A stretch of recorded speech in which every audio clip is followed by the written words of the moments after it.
Om Swastiastu, selamat pagi anak-anak. Selamat datang kembali di MPLS hari kedua SMP Negeri 1 Bebandem. Hari ini Bapak akan memberikan materi MPLS hari kedua, yaitu tentang tata krama siswa. Walaupun MPLS ini kita selenggarakan secara daring atau online, Bapak tidak henti-henti untuk selalu mengingatkan kalian untuk tetap mematuhi protokol kesehatan dengan melaksanakan 3M untuk mengurangi penyebaran virus corona.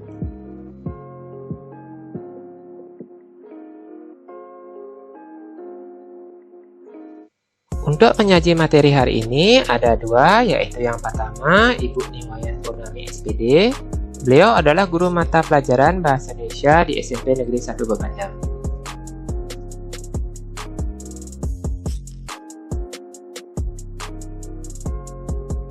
Dan penyaji materi yang kedua yaitu Bapak sendiri. Nama Bapak adalah I Gusti Lanang Agung Edi Suteja, SPD. Bapak merupakan guru mata pelajaran matematika di SMP Negeri 1 Bebandem.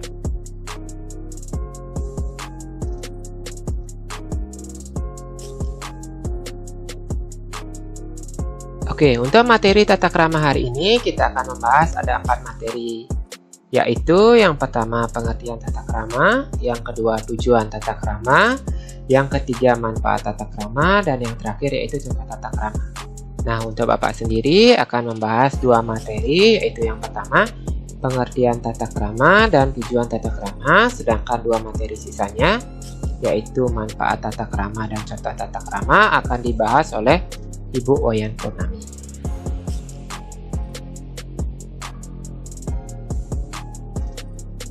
Oke, kita langsung saja ke materi yang pertama, yaitu mengenai pengertian tata krama.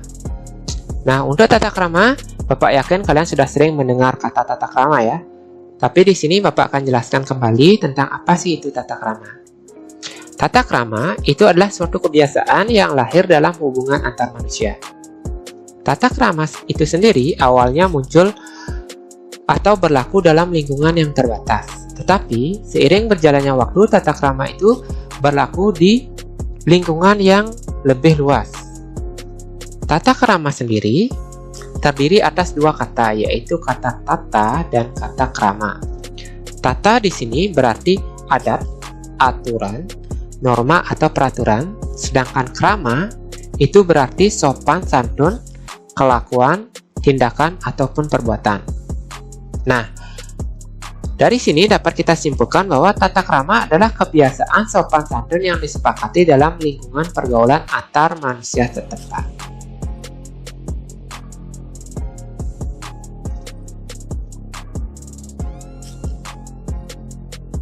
Nah, untuk materi selanjutnya yaitu tentang tujuan tata krama. Setelah kalian mempelajari tentang pengertian tata krama, di sini kalian akan Bapak jelaskan apa sih tujuan kalian mempelajari tata krama itu sendiri. Nah, untuk tujuannya sendiri itu ada 5. Yang pertama, yaitu mengajarkan manusia untuk berperilaku sopan dan santun. Yang kedua, menumbuhkan rasa empati atau peka terhadap perasaan orang lain. Yang ketiga, menumbuhkan sikap adil terhadap diri sendiri dan orang lain. Yang keempat, menjadikan manusia untuk memiliki jiwa sosial dan saling menghargai satu sama lain. Dan yang terakhir, membangun kehidupan yang rukun dan harmonis. Oke, itu 2 materi yang Bapak jelaskan hari ini. Untuk 2 materi selanjutnya akan dijelaskan oleh Ibu Wayan Purnami.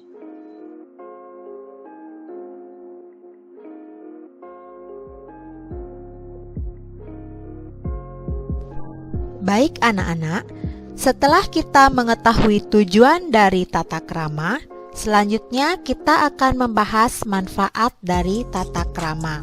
Yang pertama, dapat lebih disenangi oleh orang lain.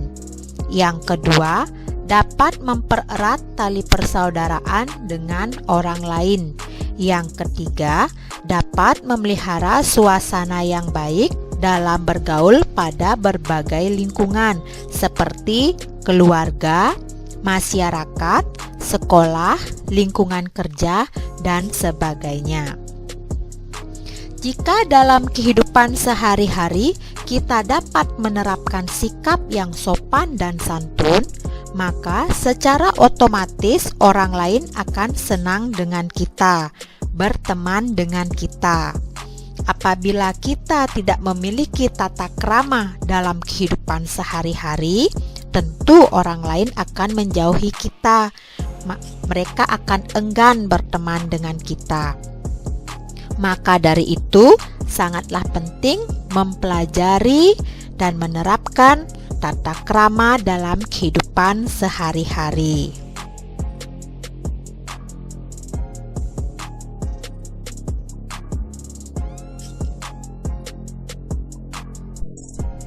Selanjutnya, Ibu akan memberikan contoh tata krama dalam kehidupan sehari-hari.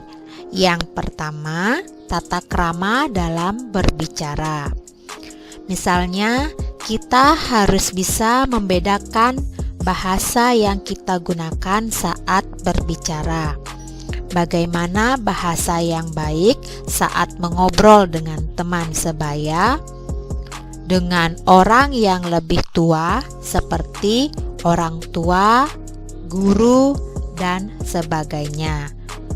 Anak-anak juga tidak boleh memotong atau menyela pembicaraan orang. Untuk itu, belajarlah berbicara yang sopan terhadap siapapun juga, sesuai dengan tata krama yang berlaku.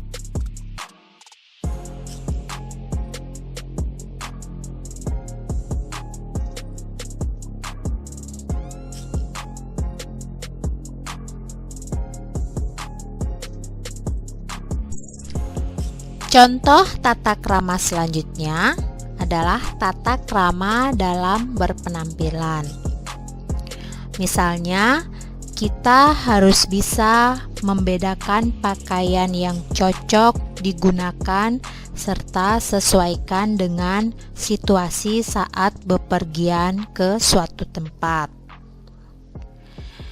Jika kita pergi ke sekolah, maka pakailah seragam sekolah dengan rapi. Jika kita ingin berolahraga, tentu gunakanlah pakaian olahraga. Jika kita ingin bertamu ke rumah orang lain, maka gunakanlah pakaian rapi dan sopan.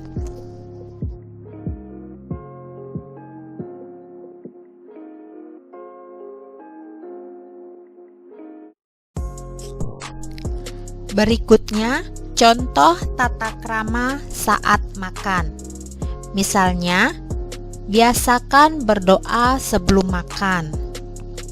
Cicipilah makan dan minuman dengan tidak bersuara dan bercanda. Jika kita tiba-tiba batuk pada waktu makan, maka tutuplah mulut dengan tangan agar tidak mengganggu kenyamanan orang lain yang ada di sekitar kita.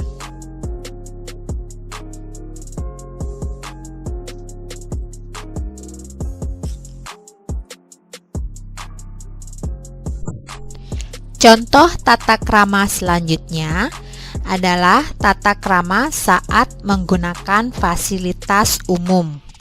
Misalnya, jagalah kebersihan sekolah, baik di dalam kelas maupun di sekitar halaman.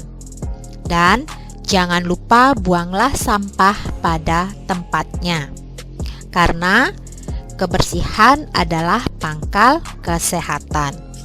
Jika lingkungan sehat, belajar pun akan menjadi nyaman dan menyenangkan. Itulah beberapa contoh tata krama yang bisa anak-anak terapkan dalam kehidupan sehari-hari yang akan mencerminkan kepribadian kalian.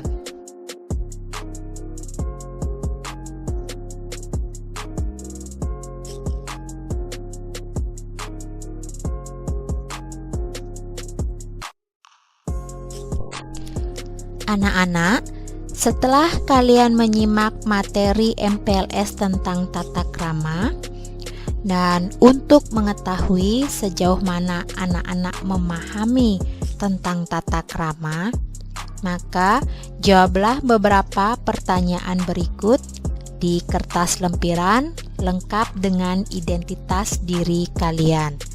Pertanyaannya, bagaimana tata krama kalian ketika berkomunikasi dengan guru via chat atau telepon?